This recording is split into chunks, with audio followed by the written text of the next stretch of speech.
আপনারাও ঘুমাইছেন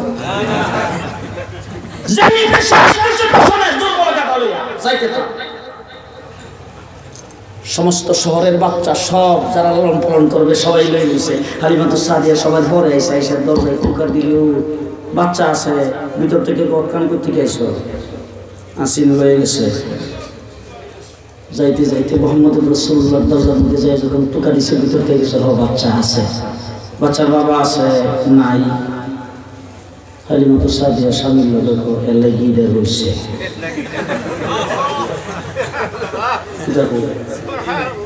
বাচ্চা মাইনি কিন্তু রয়েছে। এখন স্বামী স্ত্রী দুজনে পরামর্শ করতেছে, এত দূর আইসি তাইফ থেকে ফিরা যাওয়ার থেকে, আরে বাবা আমাদের দেশে বলেন নাই মামুর থেকে কানা মামু তো ভালো কথা কোন ফিরা যাওয়ার থেকে এটা তুমি যদি অনুমতি দাও তাহলে ভিতরে দরজাটা খুলতে কই ভিতরে যাই দেখতে পারি। বাচ্চারা যদি দেখতে শুনতে পছন্দ, বাপ সারাটা লয়ে গেলাম আর কি করবো, ভিতরে গেছে যাইয়া লম্বা চড়া ঘটনা আমি সংক্ষেপে বলতেছি। যাই যখন হালিমাতুস সাদিয়া আল্লাহর হাবিবকে কুলে দিয়েছেন, হালিমাতুস সাদিয়া বলেন আমার স্বাস্থ্যটাও খারাপ ছিল আর আমার স্তনের মধ্যে পর্যাপ্ত পরিমাণের দুধ ছিল না। আমি মনে মনে চিন্তা করতেছিলাম দুইটা বাচ্চা তো আনতে যাইতেছি লুবে আর লাভে, কিন্তু এই দুই বাচ্চা কি করে লালন পালন করবো, যে এখানে শিশু মোহাম্মদকে কুলে নিয়েছি আমার স্বাস্থ্য ভালো, স্তনগুলিও দুধে ভরপুর। হালিমাতুস সাদিয়া বাচ্চা লইয়া যখন বাইরেছে কাফেলার লোকজন আরে বাবা এরা সর খাই পার হয়ে আসে বাংলাদেশ সর খাই পার হইয়া আইসা বসে। এবার হালিমাতুস সাদিয়া আইসা তার দুর্বল গাদার উপরে নবী মুহাম্মদ লইয়া যখন শোয়া রয়েছে কয়েক কাক দিয়ে এই সর খাই পার হইয়া যায়। কাফেলার লোকজন পার হয়ে যখন হালিমাতুস সাদিয়ার গাদা আগে দ্রুত গতিতে চলতেছে, পেছন থেকে ডাক দেখো হালিমা দাঁড়াও দাঁড়াও, একটা কথা জিজ্ঞেস করতাম। বলে কি কথা? আগের গাদাটা কত বেচছ আর এটা কত দিয়ে কিনলা? হালিমা তো বেচছিও না কিনছিও না। বলে তাইলে হালিমা আমাদের তো একটা জিনিসের খুব প্রায় সময় প্রয়োজন হয়, আমরা তো মক্কায় আসি বিভিন্ন জায়গায় যাই, আমাদের গাদা তারপর আমাদের বকরি আমাদের উট এগুলি তো অসুস্থ হয়ে যায়, তাদেরকে চিকিৎসা করাইতে হয়। তুমি এমন ডাক্তার কোন হাসপাতালে পাইলা যে যার চিকিৎসার মধ্যে এত অ্যাকশন, মুহূর্তের ভিতরে তোমার গাদাটা দুর্বলটাকে এরকম সুস্থ করে দিছে, ওই ডাক্তারটা আমাদের চিনিয়ে দাও। হালিমাতুস সাদিয়া কোনো চিকিৎসাও করাই নাই। আল্লাহ ডাক দেখো চিকিৎসা করাইতে কিনলে গিয়ে ও উপরে সোয়ার হয়েছে হিদা দেয়, গাদার উপরে উঠছে কে হিদা দেখ। হালিমাতুস সাদিয়ার গাদার উপরে দুর্বল গাদার উপরে নবী মুহাম্মদ সোয়ার পরে যদি গাদা যাইতে পারে কাফেলার আগে, আল্লাহর নবী মেরাজের রাত্রিতে বুরাকে সোয়ার হয়েছেন तमाम পৃথিবীর সমস্ত রকেটের আগে বুরাক। হযরত আবু বকর সিদ্দিকের কাঁধে সোয়ার, এবার আবু বকর সিদ্দিক পিছে না আগে? খুব দূর আগে। আবু বকর সিদ্দিকের কাঁধের উপরে রাসূল সোয়ার হয়েছেন, আবু বকর সিদ্দিক সমস্ত উম্মতের আগে। এবার আবু বকর সিদ্দিক আল্লাহর নবীকে কাঁধে লইয়া এক দূর দিছে, এক দৌড়ে গুহার মুখে মুখে যে রাসূলকে ডাক দিয়ে বলতেছেন, হুজুর আপনি এখানে একটু ওয়েট করেন, এই দুনিয়ার পাহাড়ের গর্ত অন্ধকার এবং সাপ বিচ্ছু থাকাটাই স্বাভাবিক। কথা বলে সাপ বিচ্ছু থাকতেই পারে, সুতরাং দুনিয়ার সাপ বিচ্ছু এবং অন্ধকার গুহাটাকে সাপ বিচ্ছুর থেকে মুক্ত করে নিরাপদ করে তারপরে বিছানা রেডি করে আপনাকে যাইতে বলবো।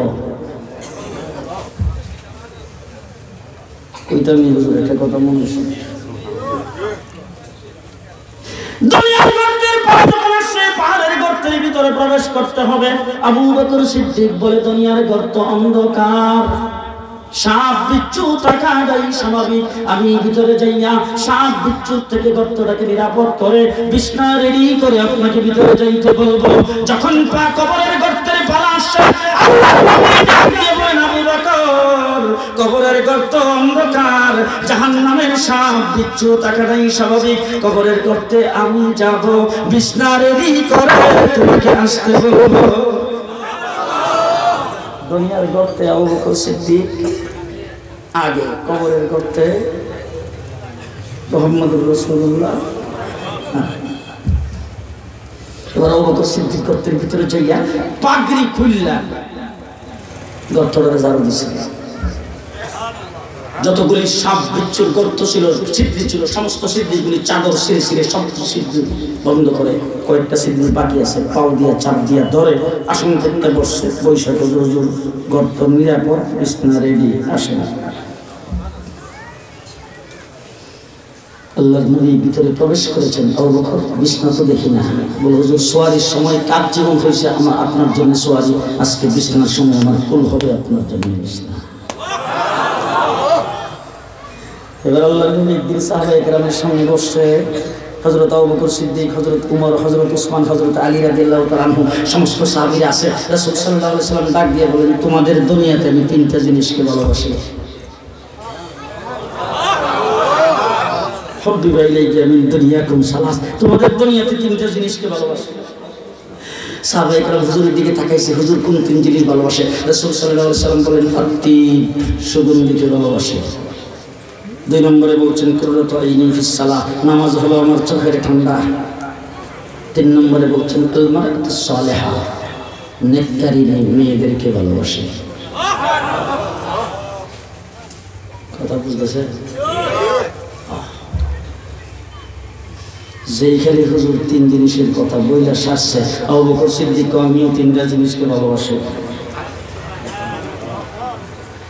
যেই কইছে আবু বকর সিদ্দিক তিন জিনিসকে ভালোবাসে, হযরত উমর পাশে বসে আবু বকর সিদ্দিকের দিকে এইভাবে তাকাইছে, তাকিয়ে চেহারার দিকে তাকিয়ে সে মনে মনে ভাবতেছে, আজকে আবু বকর সিদ্দিক যেই তিনটা জিনিসের ভালোবাসার কথা বলবে, এর চাইতে ভালো তিনটা কইয়া আমি তার আবু বকর সিদ্দিকের উপরে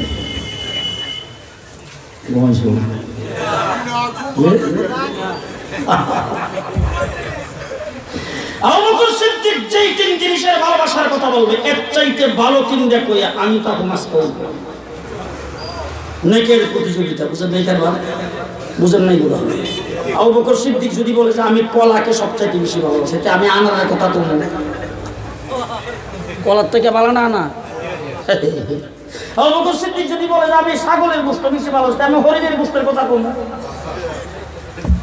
মনে মনে ভাবতেছে, চেহারার দিকে তাকিয়ে আছে। আল্লাহ রাসূল ডাক দিয়ে, আবু বকর আপনি কোন তিন জিনিস ভালোবাসেন বলেন। এবার শুনেন হযরত আবু বকর সিদ্দিক কি বলে। আন-নাজরু ইলা ওয়াজহিক, আন-নাজরু ইলা ওয়াজহিক, হুজুর আপনার চেহারার দিকে তাকিয়ে তাকিয়ে ভালোবাসি।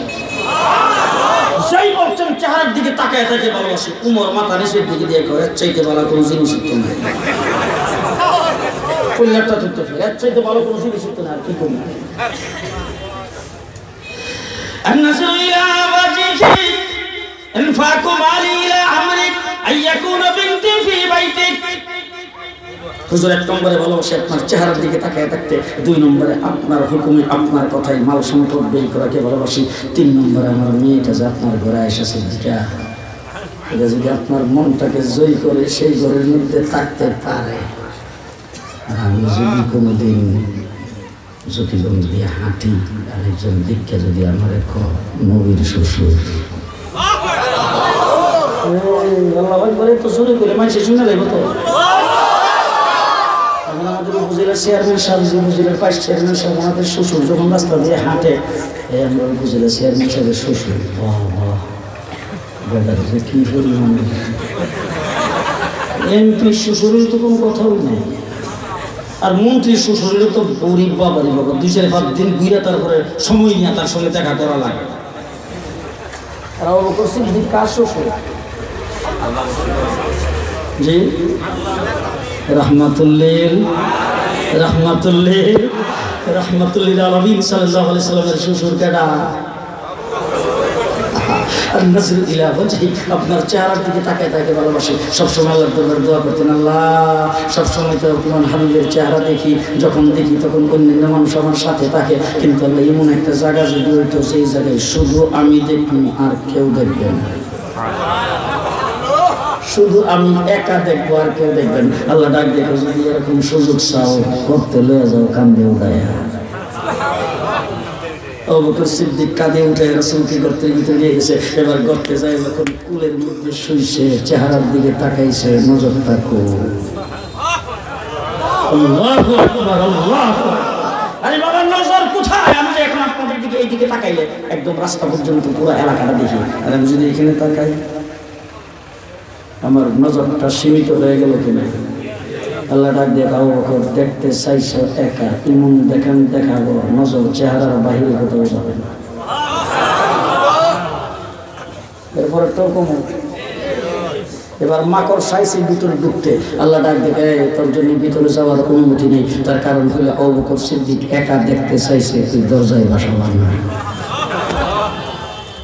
আইসে কবুতর ভিতরে ঢোকার জন্য। আল্লাহ ডাক দেখো, তোর জন্য ভিতরে যাওয়ার অনুমতি নাই। তার কারণ হলো আবু বকর সিদ্দিক একা দেখতে চাইছে, তোরেও দেখাবো না।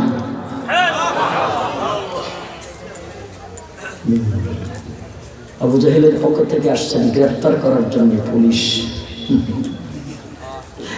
তাদের পাও গুহার মুখ দিয়ে দেখা যায়, তারা তাদের পায়ের দিকে তাকাইলেই রাসূলকে নিচে আবু বকর সিদ্দিকের রাসূলকে দেখে। আল্লাহ রাসূল সাল্লাল্লাহু আলাইহি ওয়াসাল্লাম তো আবু বকর সিদ্দিক ডাক দিয়ে বলেন, হুজুর তাদেরকে তো দেখা যাইতেছে। হুজুর বলেন, লা তাহজান ইন্নাল্লাহা মা'ানা, চিন্তা করুন আমরা দুজন, আমাদের সাথে আল্লাহ আছে।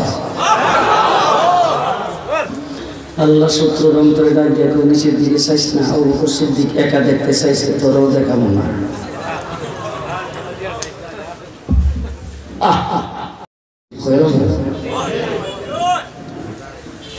মনে মনে নিয়োগ করেছিলাম 15 মিনিট